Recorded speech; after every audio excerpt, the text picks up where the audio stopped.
आज हम class 10th English की फ़र्स्ट फ्लाइट का सेकेंड चैप्टर करेंगे, Nelson Mandela long walk to freedom. Basically ये जो चैप्टर है वो नेल्सन मंडेला की ऑटोबायोग्राफी का एक हिस्सा है।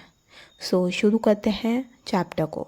This chapter is an extract from Nelson Mandela's autobiography, born July 18, 1918, who became the first black president of South Africa. It opens with a description of the inauguration ceremony on May 10, 1994, where the entire nation, along with international leaders, celebrated the triumph of a fairly elected government. The event featured speeches from the president and two deputy presidents, followed by a remarkable air display with fighter jets and helicopter. ये chapter Nelson Mandela की autobiography का एक हिस्सा है। उनका जन्म 18 जुलाई 1918 को हुआ था, जो साउथ अफ्रीका के पहले ब्लैक प्रेसिडेंट बने। इसकी शुरुआत 10 मई 1994 के इनॉग्रल सेरेमनी के डिस्क्रिप्शन से होता है, जब पूरे देश और कई अंतर्राष्ट्रीय नेताओं ने नए और ईमानदारी से चुने गए सरकार की जीत को मनाया। इस इवेंट में प्रेसिडेंट और दो डेप्यूटी प्रेसिडेंट ने स्पीचेस दी, जिसके बाद फाइटर जेट्स और हेलीकॉप्टर्स का एक इम्प्रेसिव एयर शो हुआ। In the early 20th century, white supremacy established the apartheid system, making life unbearable for the black population and creating one of the most inhuman societies in history. Many individuals fought and sacrificed for basic human rights. Mandela expressed gratitude toward the freedom fighters who did not live to see that historic day. He acknowledged the citizens as the nation's greatest asset, drawing strength and courage for them.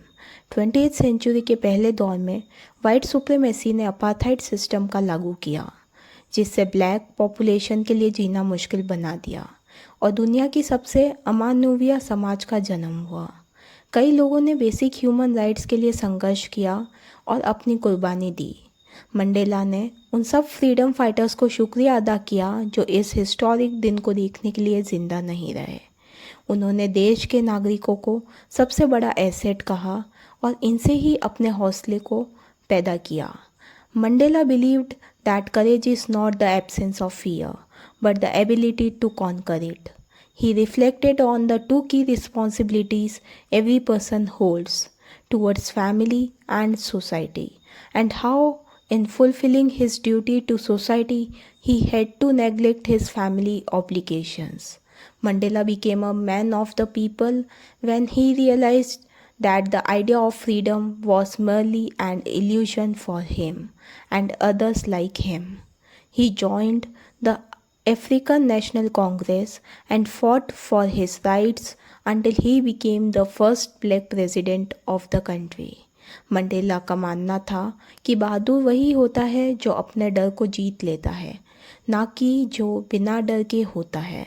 उन्होंने बताया कि हर इंसान की दो जिम्मेदारियां होती है, एक अपने परिवार के प्रति और दूसरी सोसाइटी के प्रति। जब उन्होंने सोसाइटी के प्रति अपना फ़र्ज़ निभाया तो इस चक्कर में अपने परिवार के प्रति जिम्मेदारियों को नज़रअंदाज करना पड़ा। जब उन्होंने समझा कि आज़ादी का आइडिया उनके लिए और उन जैसे लोगों के लिए सिर्फ एक धोखा है, तब वो अफ्रीकन नेशनल कांग्रेस से जुड़े और अपने अधिकारों के लिए लड़ते रहे, जब तक वो देश के पहले ब्लैक प्रेसिडेंट नहीं बन गए। He also argued that both the oppressor and the oppressed are imprisoned.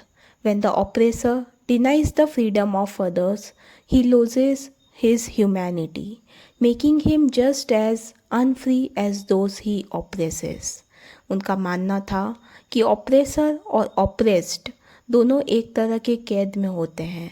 जब ऑपरेसर किसी और की आज़ादी छीन लेता है तो वो खुद अपनी इंसानियत खो देता है और आखिर में वो भी आज़ाद नहीं रहता। Thank you. Do like, share and subscribe. Hit the bell icon for more educational videos.